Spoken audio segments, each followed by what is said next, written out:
میں کہ نبی علیہ السلام فرماتے ہیں کہ میں نے ایک خواب دیکھا جس میں مجھے ایک بڑا خوبصورت شخص دکھایا گیا جس کے لمبے بال تھے، یعنی زلفیں تھیں، اور اس سے پانی کے قطرے ٹپک رہے تھے، اور وہ دو شخص کے سہارے ان کے کندھے پہ ہاتھ رکھا ہوا طواف کعبہ کر رہا تھا۔ تو مجھے پوچھنے پہ فرشتوں نے بتایا کہ یہ مسیح ہیں، عیسیٰ ابن مریم، اور یہ حضور کو خواب دکھایا جا رہا تھا۔ تو ظاہر ہے کہ خواب تو وحی الہی ہے۔ سورہ صافات میں حضرت ابراہیم علیہ السلام کو جو اللہ نے خواب دکھایا تھا وہ وحی الہی تھا، اس لیے تو انہوں نے اتنی بڑی ایکٹیویٹی پرفارم کرنے کے لیے تیار ہو گئے، بیٹے کو ذبح کرنے کے لیے۔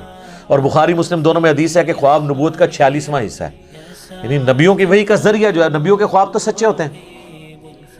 اور پھر نبی صلی اللہ علیہ وآلہ وسلم فرماتے ہیں تھوڑی دیر بعد میں نے دیکھا کہ ایک شخص طواف کعبہ کر رہا ہے جس کی دائیں آنکھ ختم ہے، اور اس کی جو بائیں یعنی وہ کانا ہے، اور بائیں آنکھ جو ہے انگور کے یعنی دانے کی طرح ابری ہوئی ہے، اور بڑا بد شکل گنگریالے بالوں والا۔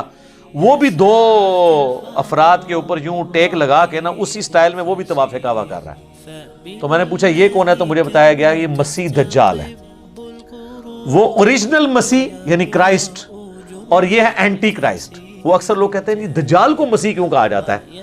مسیح تو حضرت عیسیٰ ہے، اور سر ان کو جھوٹا مسیح کہا جاتا ہے، دجال کو، اس کو مسیح نہیں کہا جاتا۔ مسیح الدجال، جعلی مسیح، اور یہ ہے عیسیٰ ابن مریم مسیح، اصلی مسیح۔ تو وہ مسیح نہیں ہے، وہ جھوٹا مسیح ہے۔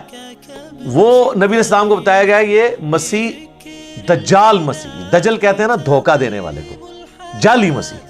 اسی ہم انگلش میں اسے کہتے ہیں کرائسٹ، عیسیٰ ابن مریم کو اس کو کہتے ہیں اینٹی کرائسٹ۔ لیکن یہ واقعہ خواب کا ہے۔ خواب کا واقعہ تشبیہ کے طور پہ ہوتا ہے، ایکچول نہیں ہوتا۔ مثلا بخاری و مسلم دونوں میں حدیث ہے، نبی علیہ السلام فرمایا میں نے خواب میں دیکھا کہ میرے ہاتھ میں 2 سونے کے کنگن ہیں، تو میں اس کی وجہ سے بڑا پریشان ہوا۔ پھر میں نے اس پہ پھونک ماری تو وہ غائب ہو گئے، اور اس کی تعبیر میں نے 2 جھوٹے پیغمبروں سے کی ہے جو ظاہر ہوں گے، اور وہ حضور کی زندگی میں ظاہر ہوں گے۔ وہ مسلمہ کذاب تھا، تو دوسرا اسود، یہ 2 حضور کی زندگی میں ظاہر ہو گئے۔ اب حضور نے کبھی سونے کے کنگن پہنے ہیں زندگی میں، یا اس خواب کے بعد کبھی پہنے؟ لیکن خواب میں ایسی چیز دکھائی گئی جو تشبیہ کے طور پہ تھی۔ خواب ایک ڈپارٹمنٹ ہی الگ ہے۔ صحیح بخاری میں نبی علیہ السلام نے غزوہ احد سے پہلے خواب دیکھا کہ آپ کے سامنے ایک گائے ذبح ہو رہی ہے، اور اتنا خون نکل رہا ہے اس کا۔ تو نبی علیہ السلام جو ہے نا گھبرا گئے۔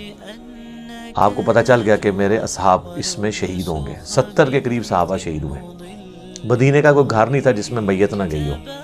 تو ایک بہت بڑا لاس تھا حضور علیہ السلام کے لیے، واضح ایک فتح شکست میں بدل گئی۔ وہ چند تیر اندازوں کی حضور علیہ السلام کی نافرمانی کرنے کے سبب بعد میں اللہ نے معاف کر دیا۔ سورہ ال عمران میں پوری کمنٹری آئی۔ بہرحال اس میں نبی علیہ السلام نے اس گائے کے خون کی تشبیہ اس سے کی، یعنی اس طرح کے خواب میں بعض اوقات کوئی مناظر دکھائے جاتے ہیں۔ تو دجال والا جو منظر ہے یہ خواب کا، اس سے یہ ثابت نہیں ہوتا کہ دجال طواف کعبہ کر رہا ہوگا۔